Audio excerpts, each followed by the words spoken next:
So I'm just gonna come down here and try to get on Coffee Lane and then drive down into the neighborhood.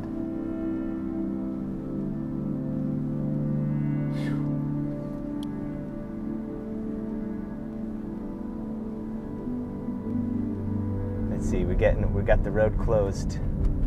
Sitch here. Yeah, we're gonna.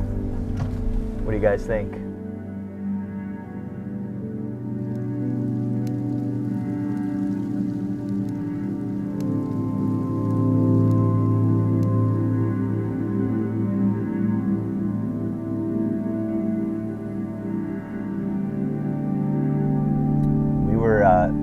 We were sleeping and our house phone rang at 5 in the morning.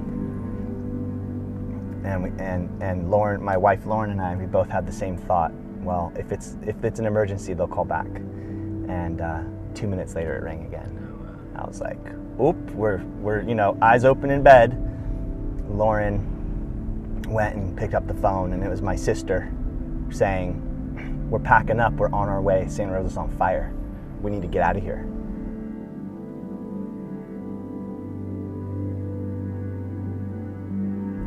You think it's not that big, they'll be able to put that out.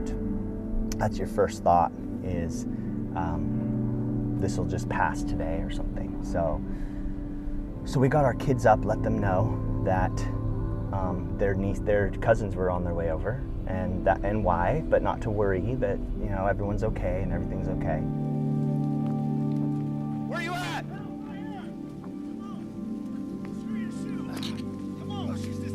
All right, let me get her feet. Her husband's right behind you.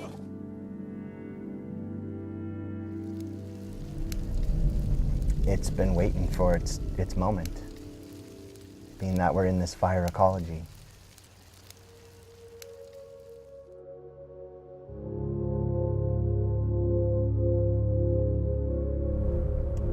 You had the 1964 fire, which basically burned that same area, the Henley Fire.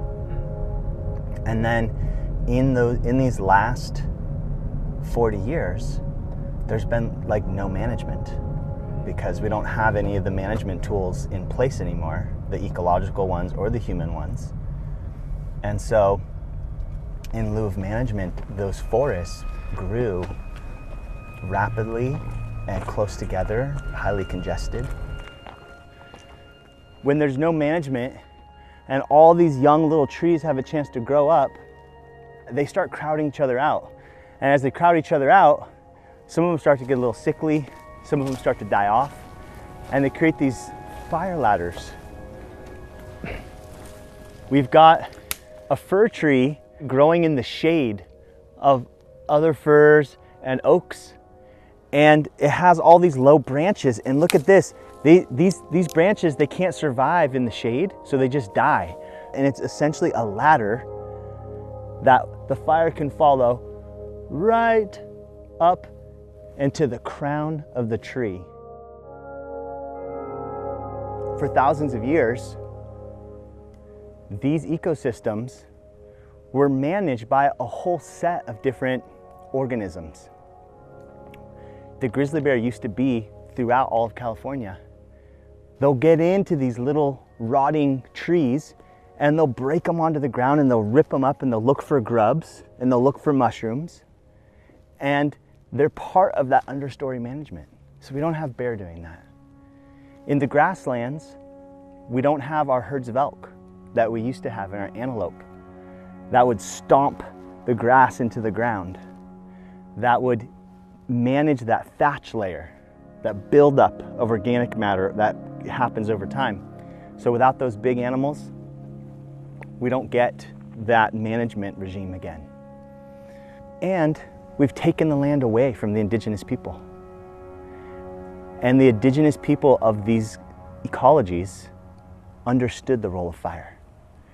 And they knew the right time of year to to provide a healing fire, a fire that slowly moves through the understory, that consumes a lot of that underbrush that would, in a big fire, go up into those canopies. So it's part of that fuel load reduction. It alkalinizes the soil. It removes disease. There's so many benefits to a healing fire. This isn't one of those healing fires, but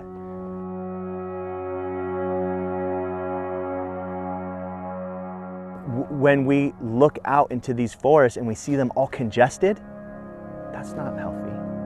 That's not letting nature thrive.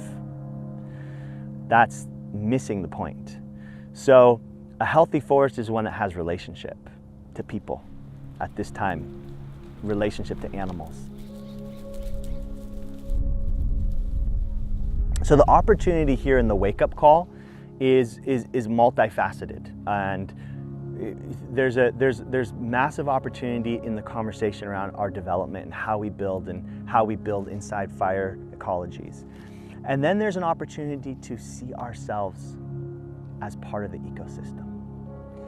And I believe this is the bigger frame that current human culture is missing, that the first peoples had as part of their daily breath, was seeing themselves as part of the ecosystem.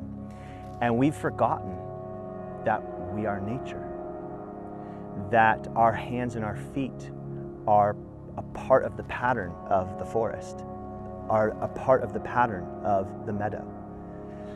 So I think we need to get our hands back into the forest and our feet back into the meadow with that reverent relationship in mind.